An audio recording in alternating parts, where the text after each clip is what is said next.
नमस्कार, मैं हूं संजय शर्मा। आप देख रहे हैं 4 पीएम न्यूज नेटवर्क। हमारे देश में सुप्रीम कोर्ट ने कहा है कि दो वयस्क लोग, दो एडल्ट लोग अगर आपस में यौन संबंध बनाते हैं तो कोई अपराध नहीं है इसमें। पुलिस खामखा में दखल ना दे। किसी का किसी से सहमति के साथ सेक्स करना अपराध नहीं है। लेकिन अमेरिका में ट्रम्प साहब ने कमाल कर दिया।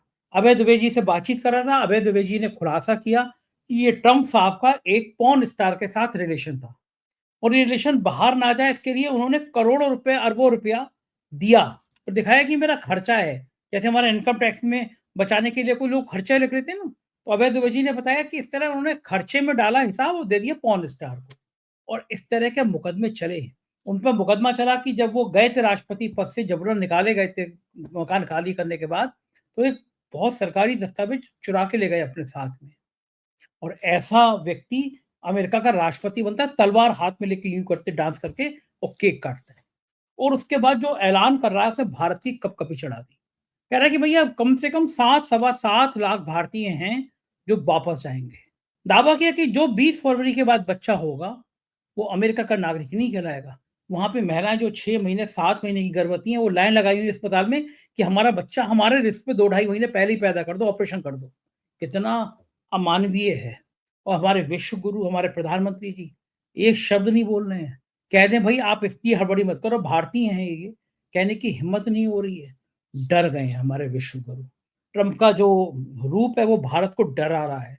शेयर मार्केट धड़ाम हो रहा है, रोज गिर रहा है ट्रंप की इन एक्टिविटी से। भारत पे अभी और क्या क्या प्रभाव पड़ने बाकी हैं। अभय दुबे जी के साथ बहुत ज्ञान वाली आज बातचीत है, बहुत रोचक बातचीत है। आपसे रिक्वेस्ट करूंगा कि वहां जाने से पहले पहले चैनल को सब्सक्राइब कर लीजिए, ज्वाइन बटन लगाए। आपकी मदद की जरूरत है तो ज्वाइन भी करिएगा। चलते हैं अभय दुबे जी के पास।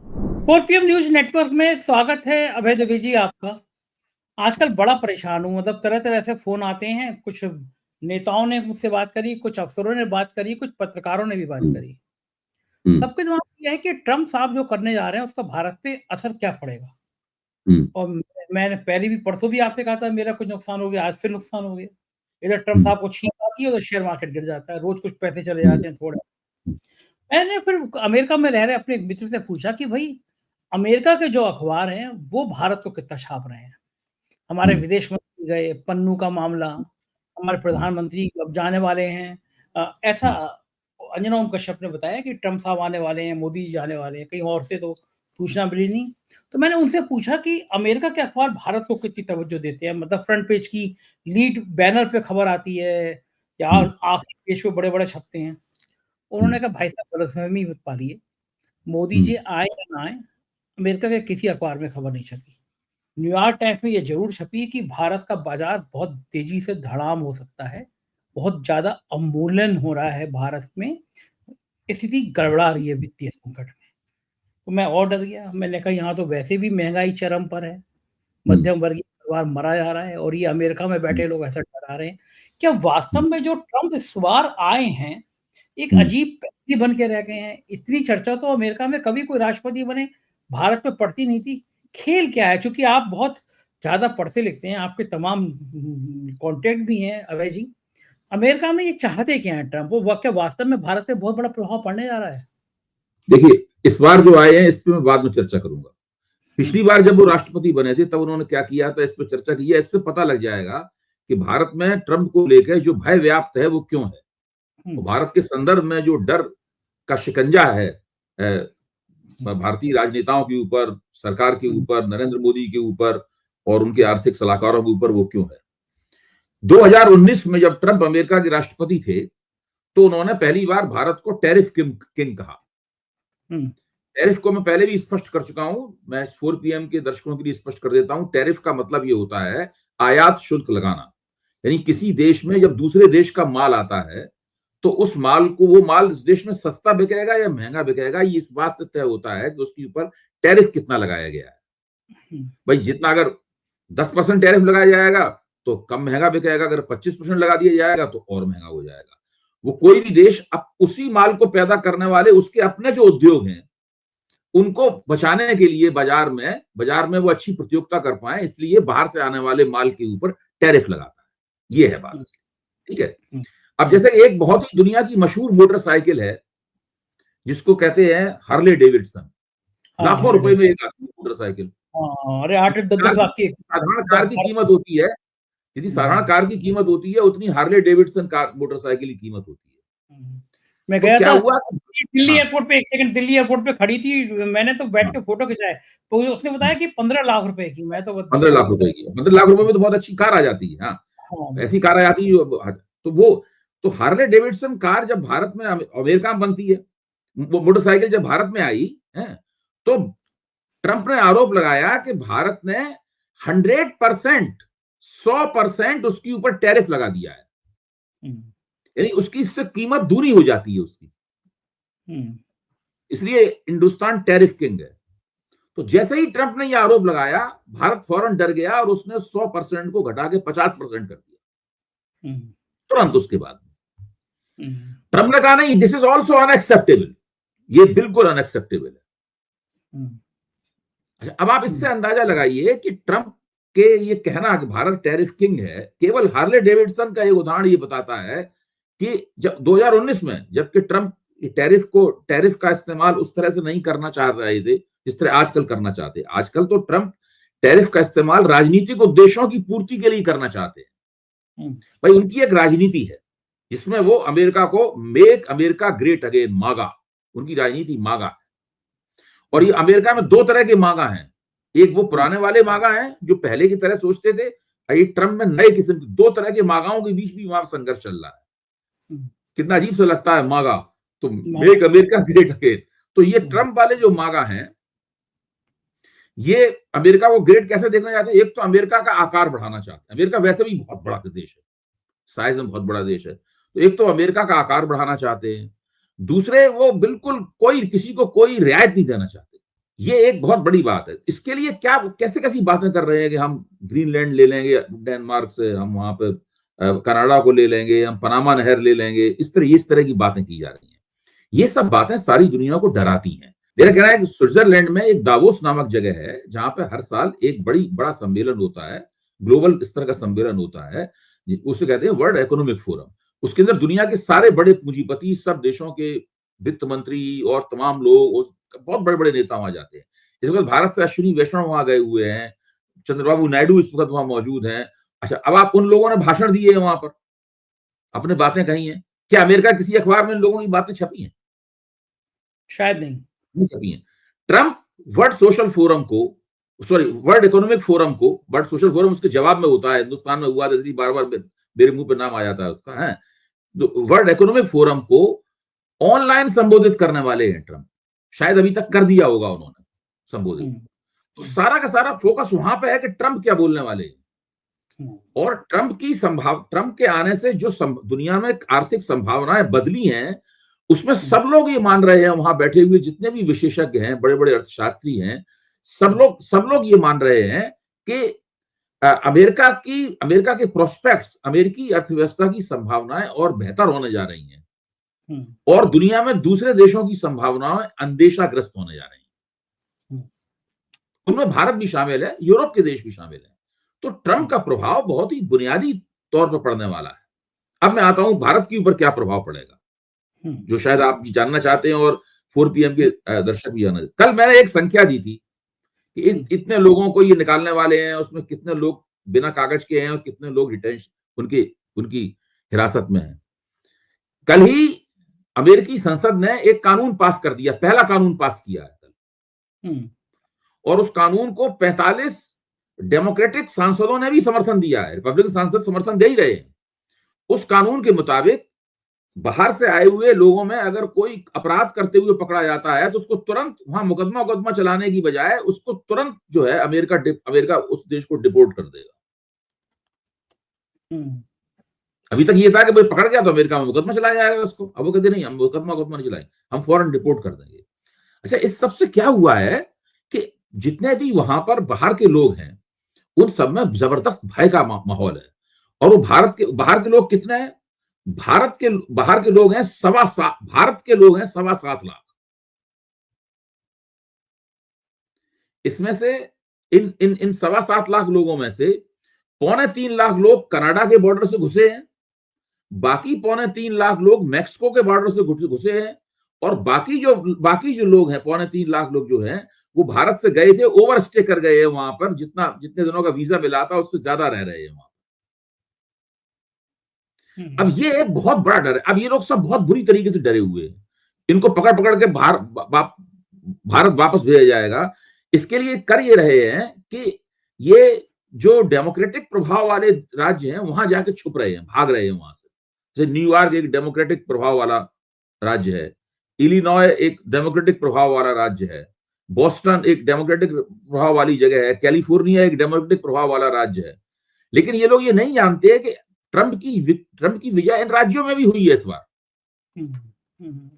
तो अगर ये चाहते हैं कि वहां छुप जाने से ये बच जाएंगे तो ये गलत फहमी में। ये बात सही है, इतने लोगों को बहुत जल्दी पकड़ के आप नहीं भेज सकते, इसमें अमेरिका को भी बहुत समय लगेगा इतने लोगों को पकड़ना, पकड़ के फिर हवालातों में डालना, और उसके बाद में फिर भारत को कहना कि इतने लोगों को हम भेज रहे हैं, उसके लिए फ्लाइट का इंतजाम करना वगैरह वगैरह। एक बहुत बड़ा बंदोबस्त है ये।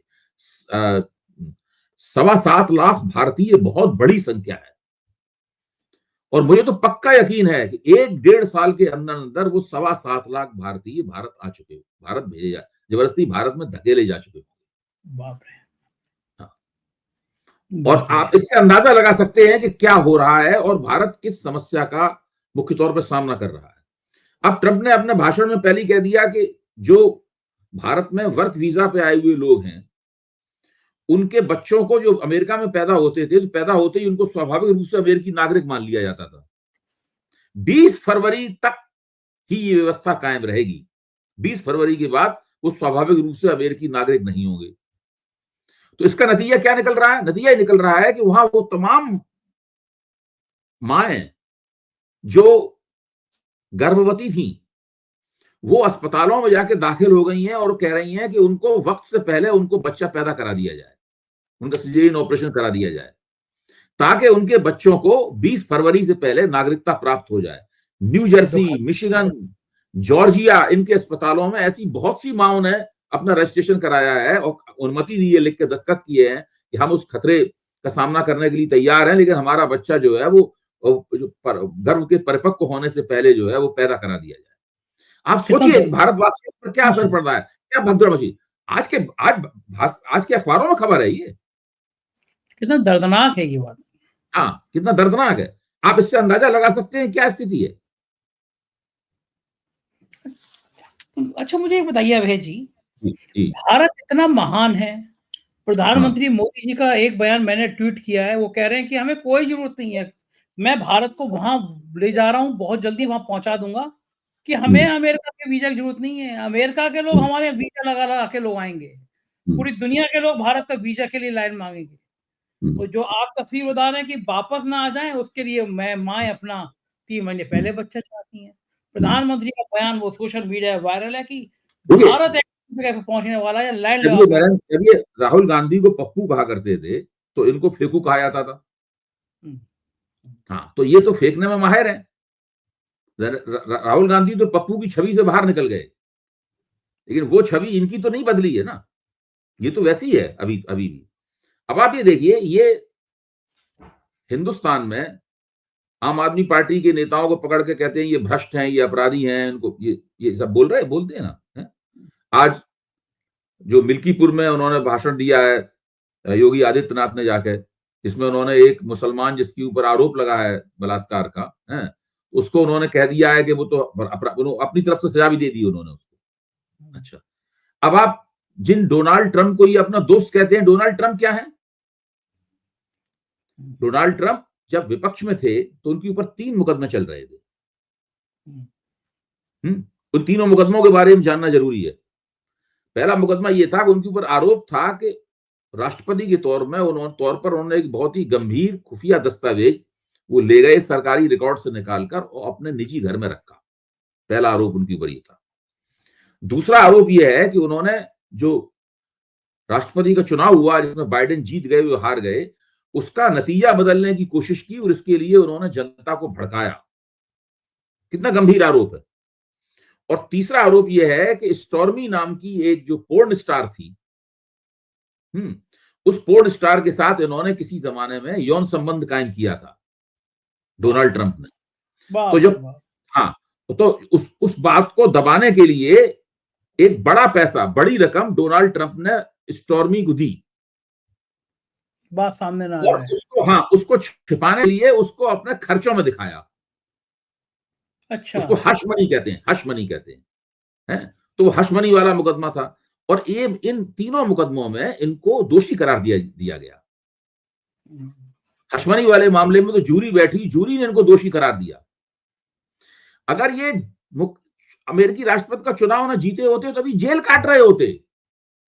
सही बात है, दोषी करार तो फिर तो जेल ही होती है इनको। हाँ, नहीं, कितनी खरी खोटी सुनाई है जज ने कहा है कि आप अमेरिका का राष्ट्रपति का चुनाव जीत गए हैं, हम सिटिंग जो प्रेसिडेंट है उसको जेल नहीं भेज सकते, लेकिन आप फैलन हैं, यानी आप एक ऐसे मुजरिम हैं जिसका अपराध साबित हो चुका है।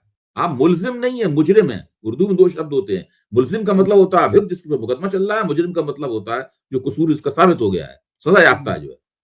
तो ये सजा याफ्ता है, तो इनको बाकायदा अपना डीएनए टेस्ट देना पड़ा, और रिकॉर्ड में सजा याफ्ता लोगों का इस तरह डीएनए रखा जाता है, उस तरह अमेरिका के रिकॉर्ड में इनका डीएनए है। ये इस तरह के राष्ट्रपति हैं।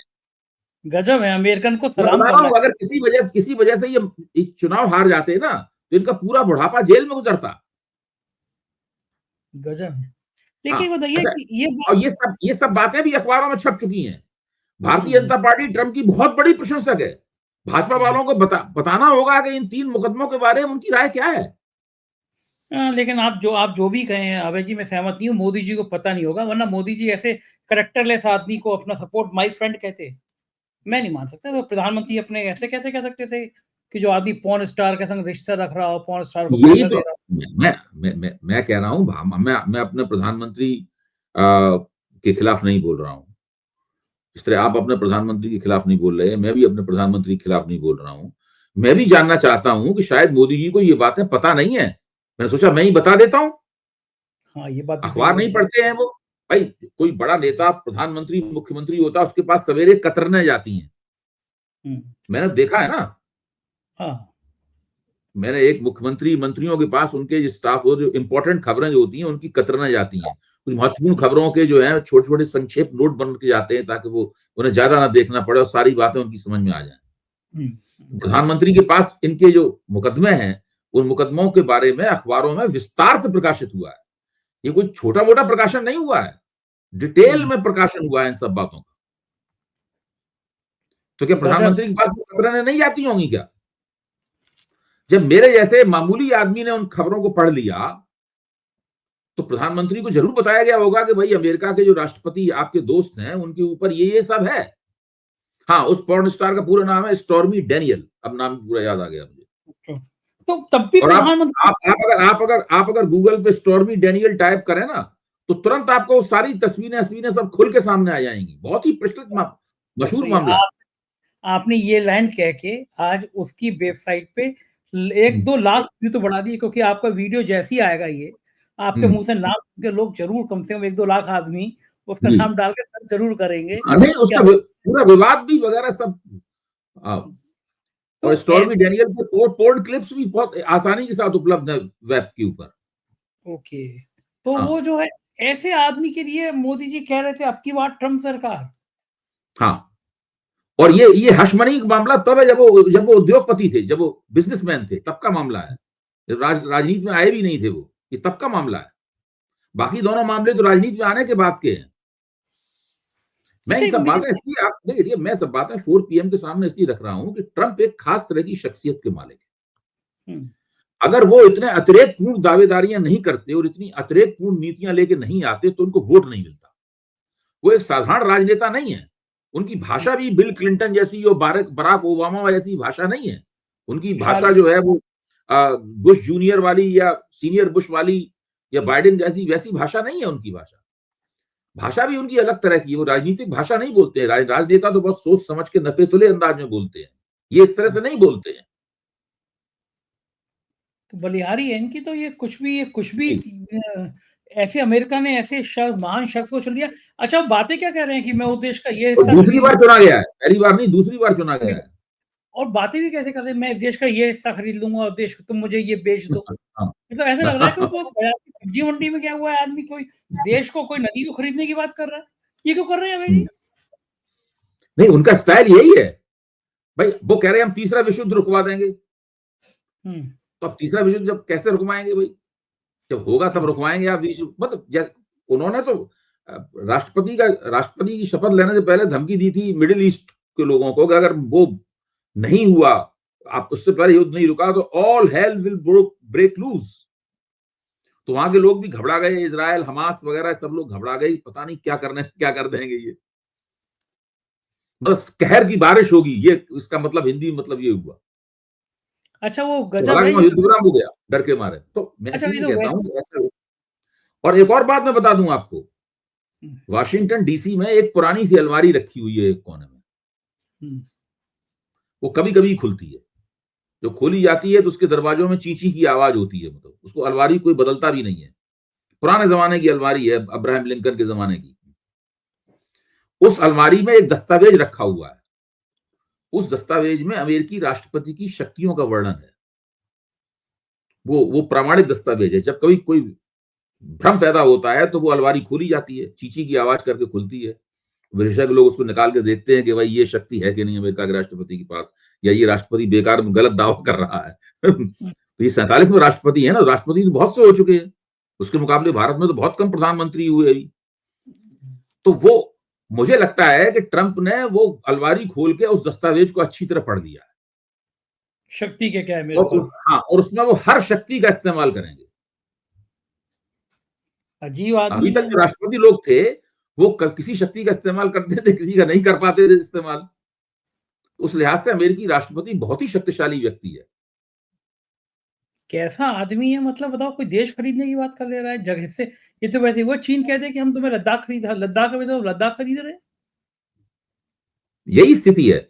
देखिए वो जो, और दूसरी बात यह है कि इस वक्त वो उनकी जो जीत हुई है ना, ये ठीक है कि पॉपुलर वोट्स में वो बाइडेन की जीत से थोड़ा पीछे रहते हैं, लेकिन उन्होंने डेमोक्रेटिक प्रांत भी जीत लिए हैं उन्होंने। इसके बाद में अमेरिका के दोनों सदनों में भी उनका बहुमत है, और ये उस वक्त तक उनका बहुमत रहेगा जब तक कि बीच में चुनाव, मध्यावधि चुनाव होने वाले हैं। तब अगर वो परिस्थिति बदले तो बदले, लेकिन तब तक उनका बहुमत रहेगा। रिपब्लिकन के कब्जे में है वो। तो उनके जो कदम होंगे, उनके ऊपर कोई संसदीय रोकथाम जो की जाती है राष्ट्रपति की शक्तियों के ऊपर, तो वो भी करना मुश्किल है। इसलिए उनके पास इस वक्त कुछ भी कर देने की ताकत है। हमारे गांव देहात में कहा जाता है कि 70-75 साल का आदमी हो गया, कुछ अजीब अजीब हरकत करे तो कहते हैं सठिया गया, सठिया गया ये आदमी, है ना। ये कहा जाता है ना गांव देहात में। इनकी उम्र कितनी हो गई? 80। हाँ, ये तो 80 से भी ऊपर निकल गए। बाप रे, 80 साल का आदमी ऐसे डांस करते हुए कह रहा है कि मैं ये कर दूंगा, मैं वो कर दूंगा। और तलवार हाथ में लिए हुए डांस करते समय, तलवार हाथ में लेकर डांस कर रहा है कि मैं ये कर दूंगा, वो। तो तलवार से उसने केक काटा है। खुल्ला सिंह। तो आपको कभी ये किसी हिंदी फिल्म जैसा नहीं लगता? ट्रम्प आना, तलवार यूं करना, केक काटना, एलन मस्क का डांस करना, ये सब किसी हिंदी फिल्म की पटकथा नहीं लगती भाई आपको? है तो ये लोकतांत्रिक पॉलिटिक्स की पैरोडी हो रही है। ये ये जो, लाइन ठीक है आपकी। हाँ, ये लोकतांत्रिक पॉलिटिक्स की पैरोडी हो रही है। और इस तरह की पैरोडी सीमा सिरोही वहां पे एक पत्र स्तंभ लेखिका है जो अंग्रेजी अखबारों में आप लिखती हैं, अमेरिका में रहती हैं। तो उन्होंने लिखा भी है कि ट्रंप का अमृतकाल शुरू हो गया है। जैसे हमारे मोदी जी का अमृतकाल है। हमारा अमृतकाल भी चल रहा है पिछले जाने कब से, और पता नहीं कब तक चलेगा अमृतकाल। अब तो कुंभ में अमृत स्नान भी हो रहा है, कई तरह के अमृत मौजूद है। हाँ, अब 5 फरवरी को जिस दिन दिल्ली में वोट पड़ रहे होंगे, उस दिन प्रधानमंत्री का अमृत स्नान यहाँ हो रहा होगा। और ये बात सबसे पहले मैंने 1.5 महीने पहले कहा था, तब कोई जिक्र नहीं था। मैंने कहा था कि आप देख लेना, प्रधानमंत्री कुंभ में इसलिए नहीं आए हैं, वो 5 तारीख को ही आएंगे, जिस दिन दिल्ली में वोट पड़ेंगे उस दिन ये कर रहे हैं। वो सारे गोदी मीडिया के चैनल दिल्ली के चुनाव वाले दिन प्रधानमंत्री का काले कपड़े पहने हुए वो जो ध्यान स्नान हो रहा होगा वो कर रहे होंगे। आसपास कैमरे में योगी आदित्यनाथ कहीं नजर नहीं आ रहे होंगे, सिर्फ अकेले प्रधानमंत्री कुंभ में डुबकी लगा रहे होंगे। 50-60 कैमरे उसको शूट कर रहे होंगे, रबर का विशेष सूट पहने हुए। रबर का विशेष सूट पहने हुए। और दिल्ली में वोटिंग चल रही होगी, प्रधानमंत्री जी यहाँ डुबकी मार रहे होंगे। सोशल मीडिया पे चल रहा है कि वो एआई का जमाना है। तो लोगों ने एक वीडियो बना के भेजा कि ट्रंप और मोदी हाथ पकड़े पकड़े एक दूसरे के कुंभ में डुबकी लगा रहे हैं। अच्छा मान लीजिए, कल्पना करिए ऐसा हो जाता, ट्रंप आ जाते कुंभ में गंगा जी नहाने के लिए, दिल्ली का चुनाव तो पलट देते ये लोग, हजारों करोड़ रुपए खर्च कर देते दिल्ली में कि देखो ट्रम्प आ गए, मोदी ने डुबकी लगा ली ट्रम्प ने। ये तो कुछ भी कर सकते हैं, लेकिन हाँ, बात में आपकी दम है। अमेरिका वाले खुश होंगे इस तरह के तलवार से डांस करती हुई तलवार काटने को लेकर? देखिए, अमेरिका में तो इस वक्त इस जीत का बड़ा उन्माद है। आप देखिए ना, जब वो एलन मस्क मंच पे आते हैं और लोग तालियां बजा रहे हैं, तो एलन मस्क की मुद्रा देखिए आप। एलन मस्क का पूरा तो आपने देखा होगा वो क्लिप। हाँ, वीडियो देखा था वो। वो कह रहे हैं कि जीत का ऐसा एहसास, ये है जीत का मतलब, ये है जीत का। That's how victory feels. तो ये लेकिन ये बताऊंगा मैं जी, धीरे धीरे करके असलियत सामने आएगी और तब काफी कुछ इन लोगों को बदलना भी पड़ेगा। देखते हैं क्या होता है। अभी तो हालत ये है कि बिल्कुल पूरे राजनीति का और बातचीत का ट्रम्पीकरण हो गया है, ट्रम्पाइजेशन हो गया है पूरा। ये जो जीत का जो जश्न देखा है और जो उन्माद हाथ हिलाते हुए देखा है, जो आजादी का अमृत अब वो देख रहे हैं, ऐसी उन्माद भारत 2014 में देख चुका है। ऐसी उन्मादता 2000 में कि अब आगे भगवान विष्णु का अवतार। पूरी भारतीय अर्थव्यवस्था दांव पे लगी हुई है। आप तो दक्षिणपंथी जो बुद्धिजीवी हैं वो ऐसे अखबार में लिख रहे हैं, मोदी जी को सलाह दी जा रही है कि आप जो ट्रम्प के जीतने से आने से जो संकट पैदा हुआ है, इस संकट का लाभ उठाकर आप रेडिकल रिफॉर्म शुरू कर दीजिए। ठीक उस तरह मनमोहन सिंह ने 1990 में जो आर्थिक संकट पैदा हुआ था तो रेडिकल रिफॉर्म कर दिए थे। वो रेडिकल रिफॉर्म आप शुरू कर दीजिए, इस संकट का लाभ उठाकर। राय मोदी जी को दी जा रही है। तो ये किसी दिन और ऐसा भाइयों और बहनों, अब देश की आर्थिक हालत का समझते हुए मैं आप पे 15% टैक्स और बढ़ाने जा रहा हूँ। तो बड़ी बात घोषणा के भाई और बहनों सुन ले देश में। देखते हैं क्या होता है। अभय जी, मजा आता है आपसे बात करके। बहुत बहुत शुक्रिया, आपने समय दिया। Thank you sir. तो ये थे अभय दुबे जी और आपने पूरी बातचीत सुनी। मुझे को लगता है कि अमेरिका के इन रिश्तों के बारे में आपको शायद मोदी जी से ज्यादा समझ आ गया होगा। कैसी थी बातचीत? अपना प्यार भरा कमेंट जरूर लिखिएगा। चैनल को सब्सक्राइब करना और ज्वाइन करना ना भूलें। शुक्रिया।